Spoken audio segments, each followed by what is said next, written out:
You know, when I talk about embodiment, sometimes people don't really, they're like, what do you mean? It means that he was in the moment. He's telling you a play by play. He remembers what happened, but he also remembers how he was feeling. This is the first pillar of sexual intelligence, by the way, being embodied. You're listening to Sex with Emily. I'm Dr. Emily, and I'm here to help you prioritize your pleasure and liberate the conversation around sex. Today, I'm going over some of our listeners' sexy stories. You share your juiciest, most personal success stories with me, and I read them aloud on the show because sometimes the best way to learn about sex comes from other people and their experiences. First, parents who sent their kids away and tried pegging for the first time. Hear how it went from the husband's perspective. Next, a married couple of 20 years have an unexpected night on the dance floor involving a chance meeting with a hot stranger. And then their very first threesome. It's hot. This show gets hot, I'm just going to tell you. Finally, she orgasms for the first time during penetration, but you'll never guess how she got there. If you have a sexy story you would like to share on the podcast, send it to feedback@sexwithemily.com with sexy story in the subject line. Please only include information, such as names, that you're comfortable being read aloud on the podcast. All right, everyone, enjoy this episode.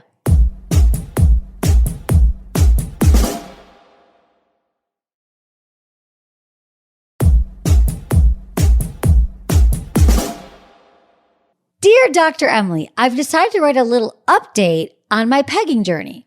I've been with my wife for 12 years and married for 6. I've always been very open with my partners. My wife, on the other hand, is very quiet and less open about sex and talking about it. Recently, I've become very open with exploring my body, and I found out on my own that I like to have my butt played with. You guys, hold on. I love when you explore anal during masturbation. Solo sesh, great time to explore. Side note. After suggesting it to her for a few months, I'm happy to say that we've officially pegged. Yay! We're all cheering for you here. We've done it multiple times also. We even searched and bought a bigger strap-on together and went to the sex store together. Because I thought this is so ideal.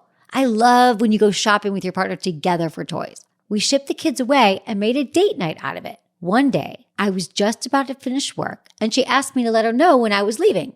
Didn't think much of it because I always let her know when I'm leaving. After leaving work, she sent me pictures while wearing the strap-on. I instantly got excited because it was the only time she gave me any indication that she'd changed her mind or even thought about it. Okay, that is amazing, you guys. Think about that. He's been asking her for something, not sure that she's into it. She doesn't give any indication. And then he's leaving work, end of day, and gets a photo of his wife wearing the strap-on. Now that is hot. She then proceeded to peg me that night and was communicating the whole time and making sure I was enjoying it. After she pegged me, it has completely changed our relationship for the better. We are able to communicate better than we have ever before when talking about sex. She even brings it up to me without asking sometimes. Oh, that's the dream. That's what I'm talking about. Let Graham be a testament to this. When you start talking about sex with your partner, you're going to start to crave it. You're not going to be able to talk about anything else. It becomes fun. She brought it up without him asking. The connection that we are able to share from it is awesome. Now I crave the times when she tells me to bend over and the way it connects us. Thanks again, Dr. Emily. Thank you, Graham. Thank you for listening to the show and for talking to your wife and sticking with your sex life, investing in it, and really making incredible progress here. I'm so inspired that you not only were able to get your needs met, tried a strap-on, you graduated to a bigger strap-on, you had healthy conversations, and now your wife is initiating and down and wants to talk about it when you're, having dinner and on date night. I love this. Okay, Graham, thank you so much for your story. I think we can learn a lot from this.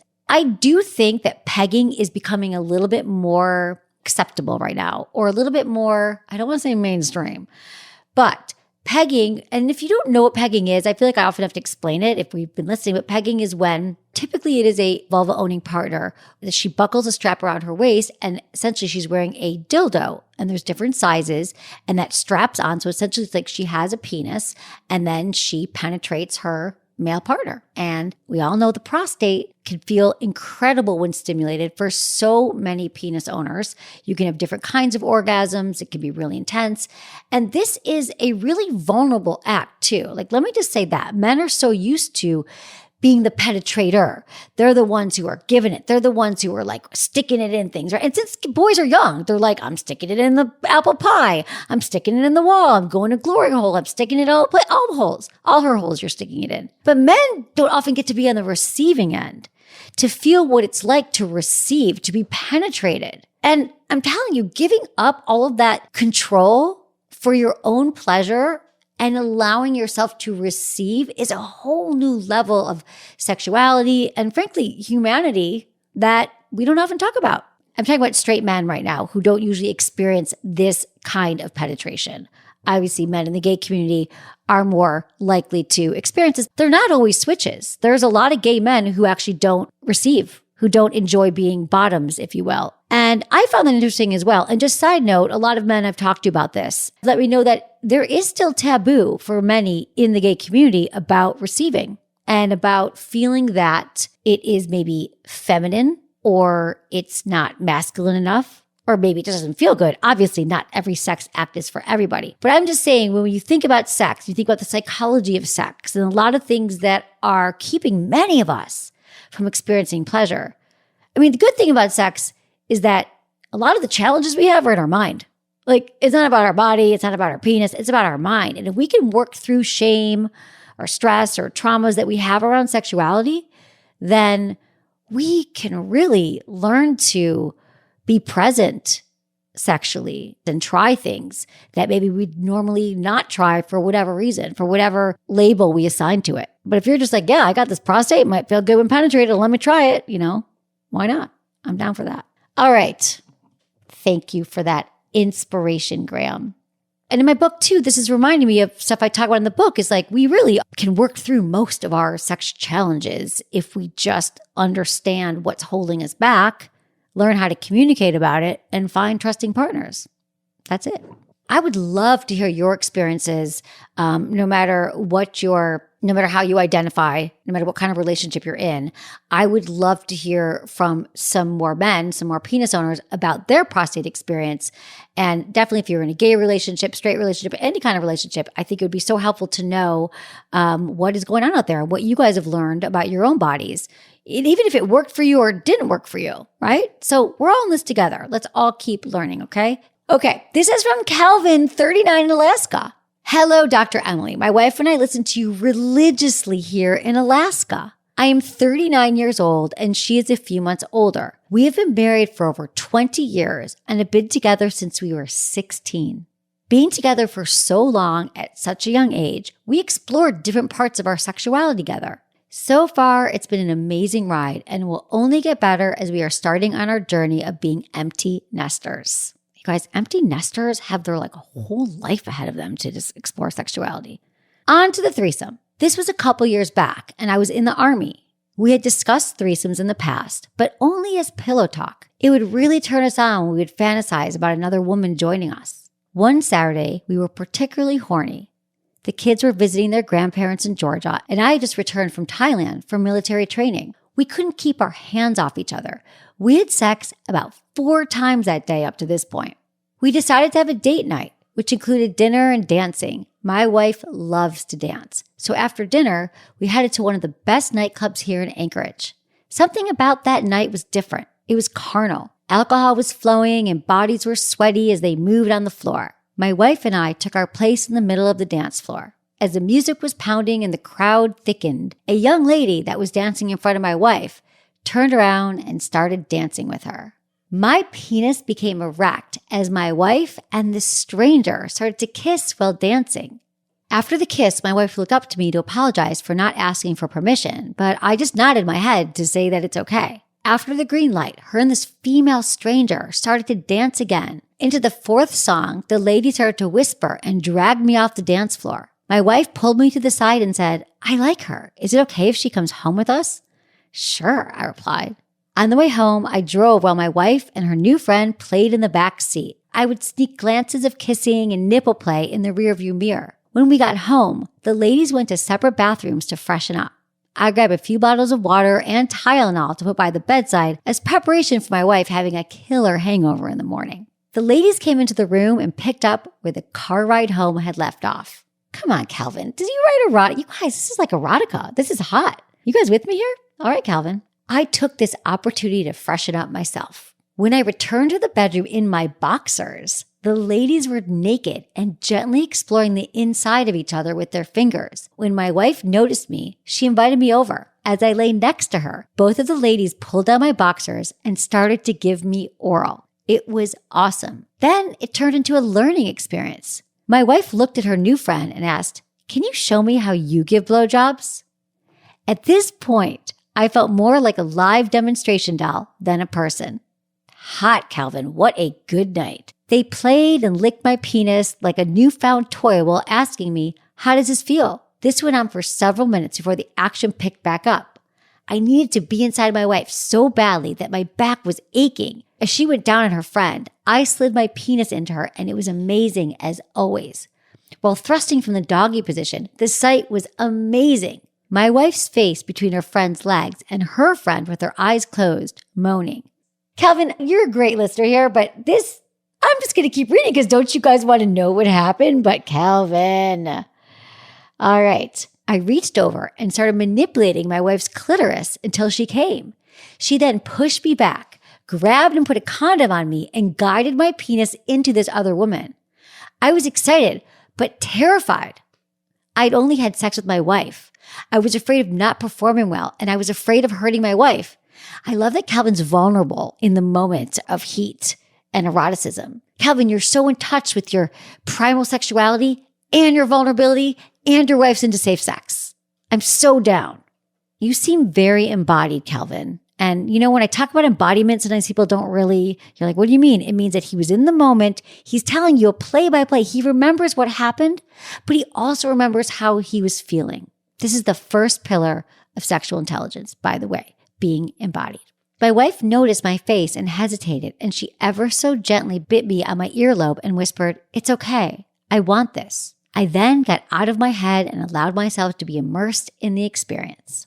Sex was amazing. It took about an hour for me to be completely drained. The ladies were still going at it, so I excused myself to the downstairs bedroom to try to rest as they continued playing. My wife must have smelled the coffee and the breakfast I was making because she came down the stairs gingerly, almost skipping. She asked me if I enjoyed myself. I said, "Yes, my fantasy has come true and I'm all good." She replied, "I had a great time as well, but I wasn't too fond of her personality. We need to try it again with someone we get to know first." Well, that was our first threesome. Calvin, thank you so much for sharing your story and how sharing a fantasy come to life is just so erotic and how it completely worked out really well. I mean, all these moments, you getting a blowjob at the same time, your wife being turned on. And I think it's funny that she's like, okay, that was hot. Let's have some coffee and breakfast and play by play. This was hot, that was hot, but your personality not so great. So now you guys can go out and find someone, next level. I love it. Okay, thank you so much for sharing that story. I love that you have been inspired by listening to the show in Alaska. You guys, I will never think about Alaska the same way again. I'm just telling you. Thank you, Calvin. Stay right where you are because after the break, we're hearing sexy stories about pantyhose and penetrative orgasms. Don't go away.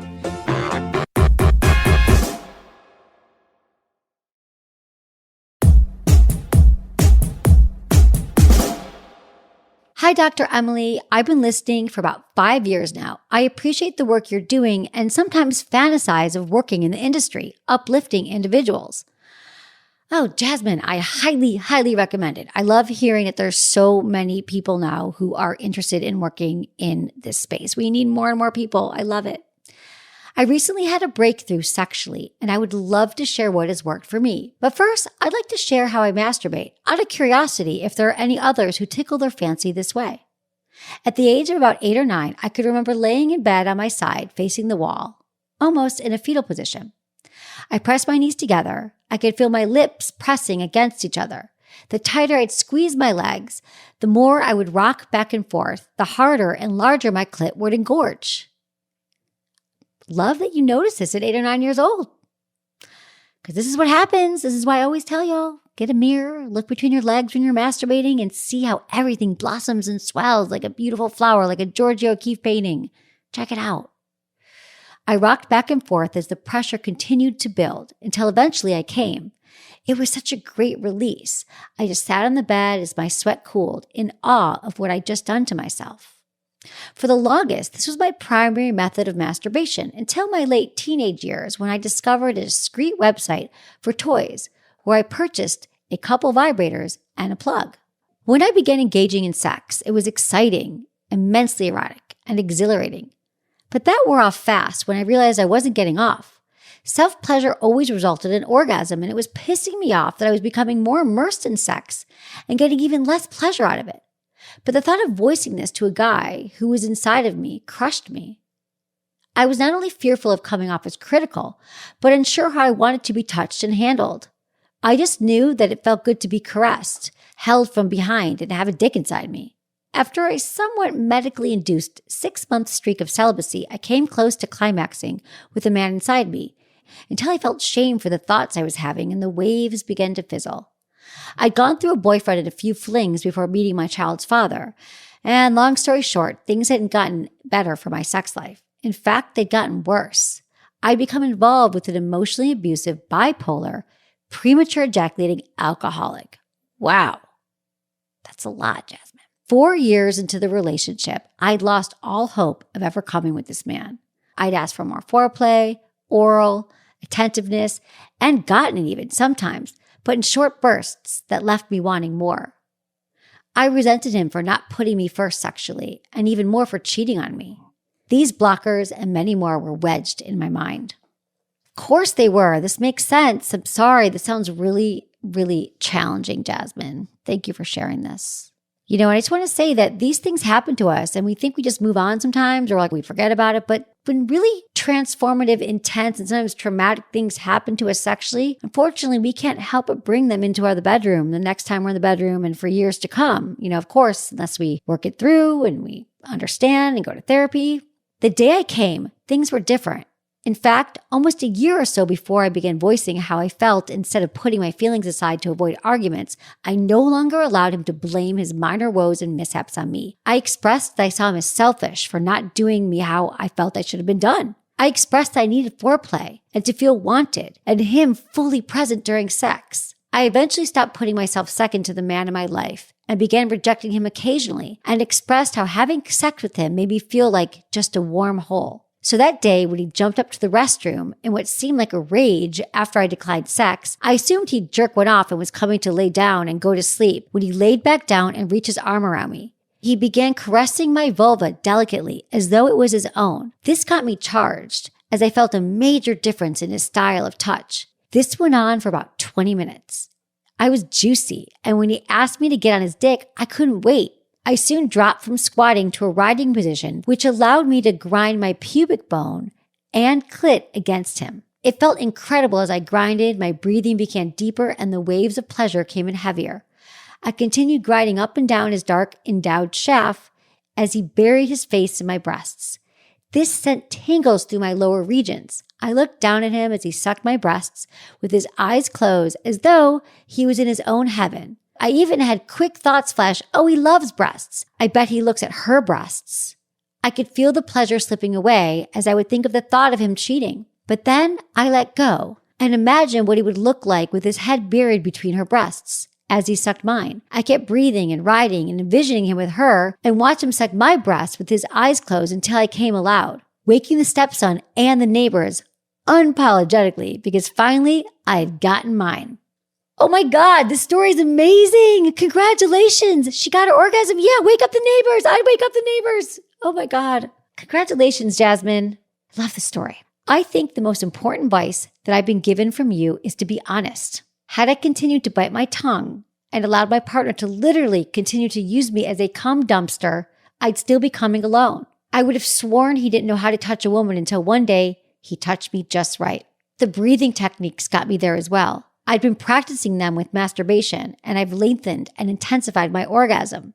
I love it, you guys. That's edging. That's what I talk about. I talk about breathing during sex, edging, learning your own body, meditate, masturbate, manifest, everyone. Letting go is a major factor as well, whatever it may be. Knowing that you deserve the pleasure you're getting can take you a long way.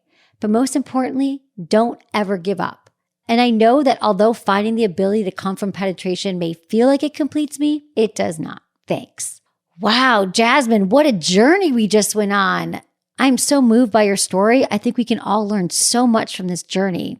I mean, first, you talk about your early masturbation experience, which is really, really common for so many vulva owners to press their legs together or rub their vulvas and press themselves and to feel an orgasm at a young age. And then to also feel that when with a partner, it's not easy to get off them because your legs are closed. And so how do you make it during penetration? How do you make it work? And then this whole experience with your partner and him, being abusive and cheating. And I'm like, oh my God, like what's going to happen? And then you were able to stand up for yourself in the same relationship. You were able to express your needs and you were able to be honest in a way that he could hear. Now, I'm not sure this was your first time ever talking to him about sex. It doesn't sound like it was. But sometimes we have to remember it takes repetition. It takes saying it in different ways, maybe different tones of voice, different times of day.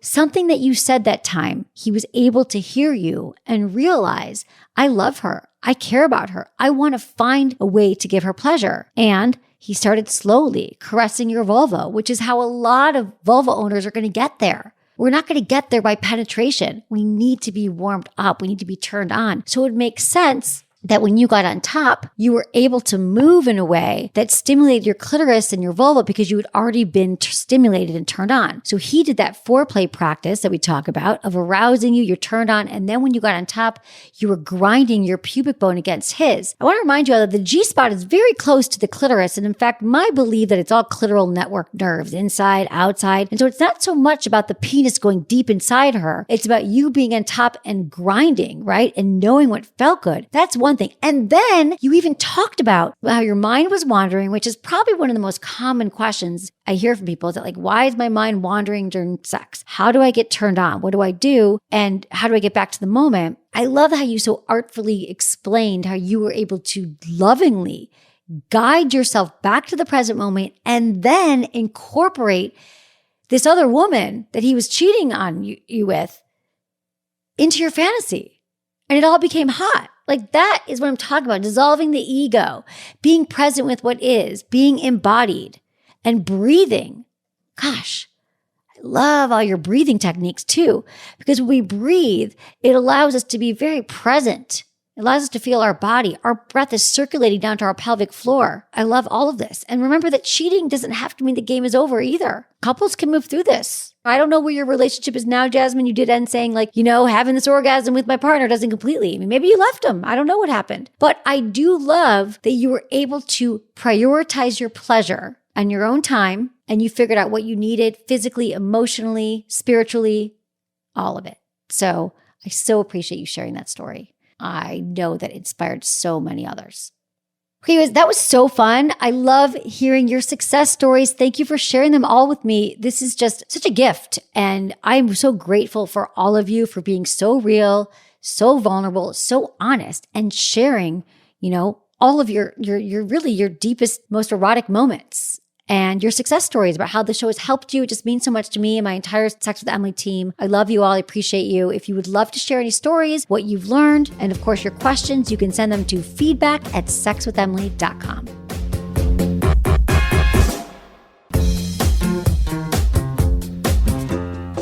That's it for today's episode. Thank you so much for listening to Sex with Emily. And if you love the show, please subscribe, and leave a review wherever you get your podcasts. And hey, share this with a friend or a partner. It might just spark something. It usually does. You can find me on Instagram, TikTok, YouTube, Facebook, and X. It's all at Sex with Emily. Oh, and I've been told I give really good email. So sign up at sexwithemily.com for free guides and articles and more ways to prioritize your pleasure.